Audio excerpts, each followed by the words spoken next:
Thumbnail में लगी ये फोटो अखिलेश यादव और मायावती के सीने पर सांप लौटने जैसी है,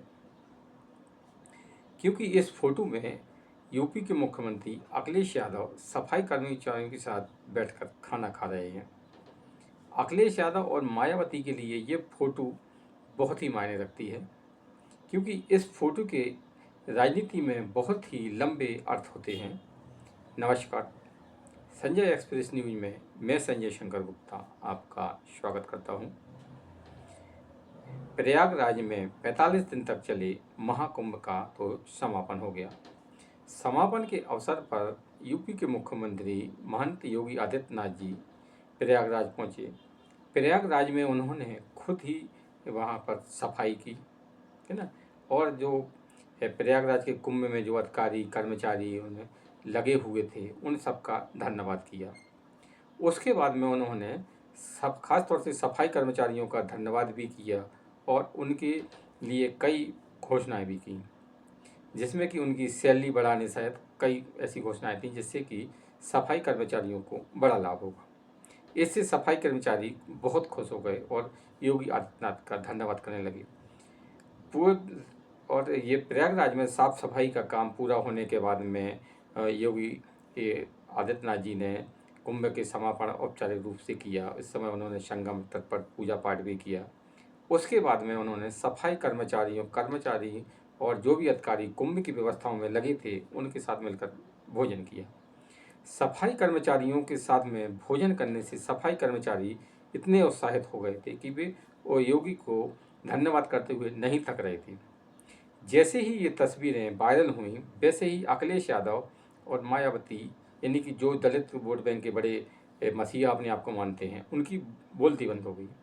क्योंकि अभी तक ये कुछ ये पार्टियां हैं जो भाजपा पर दलित विरोधी होने का आरोप लगाती रही हैं, लेकिन इस फोटो को देखने के बाद में कि योगी आदित्यनाथ कैसे सफाई कर्मचारियों के साथ बैठकर खाना खा रहे हैं, अब उनको कुछ भी समझ में नहीं आ रहा कि आखिरकार वो अब क्या बोलें, क्योंकि अब वो भाजपा को दलित विरोधी साबित नहीं कर पाएंगे।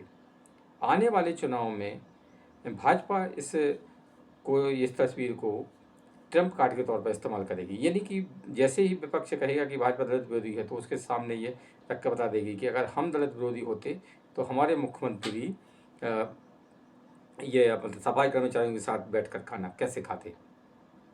तो ये तस्वीर भाजपा के लिए बहुत मायने रखती है, क्योंकि इस तस्वीर के जरिए वो पूरे देश में एक मैसेज दे रही है कि हम दलित विरोधी नहीं हैं और हम पर जो आरोप लगा रहे वो आरोप फर्जी है। अब अखिलेश यादव और मायावती को इस तस्वीर से बहुत ही जलन हो रही होगी, क्योंकि उन्हें अब उनके हाथ से एक बड़ा मुद्दा चला गया कि भाजपा दलित विरोधी है ना? लेकिन जो तस्वीरें आई हैं वो बहुत ही सुखद हैं, क्योंकि इस तस्वीर से एक संदेश मिल रहा है कि सनातन धर्म को मानने वाले सभी एक हैं, चाहे वो किसी भी जाति का हो, सवर्ण हो, पिछड़ा हो, ओबीसी हो, दलित हो, लेकिन पहले वो सनातनी है, फिर वो कोई अन्य है। महंत योगी आदित्यनाथ जी ने इन तस्वीरों से यही संकेत देने की कोशिश की है कि सनातन धर्म में कोई छोटा कोई बड़ा नहीं है, कोई अछूत नहीं है, कोई पिछड़ा नहीं है, सब एक है। इसीलिए ये तस्वीरें सनातन धर्मियों को, खासतौर से हिंदुओं को एक करने के लिए बहुत ही मायने रखती है। और जो हमारे ये तथाकथित सेकुलर दल हैं वो ये तस्वीरों को देखकर चिढ़े हुए हैं, क्योंकि वो हिंदुओं को जाति में बांटकर अपना उल्लू सीधा करना चाहते थे कि ये सवर्ण है, ये दलित है, ये ओबीसी है। और अभी तक यही होता रहा है कि हिंदुओं को जाति के आधार पर लड़ाया जाता रहा है, और उसमें कांग्रेस तमाम सेकुलर दल अपना फ़ायदा देखते रहे हैं और हिंदुओं के वोट लेकर हिंदुओं को ही कोसते रहे हैं। जबकि 20% मुसलमानों की सभी जो पार्टियां हैं भाजपा को छोड़कर सभी पार्टियां तुष्टीकरण करती रही हैं, लेकिन अब उनका ये तुष्टीकरण नहीं चलेगा। ये फोटो इसी बात का संकेत दे रही है।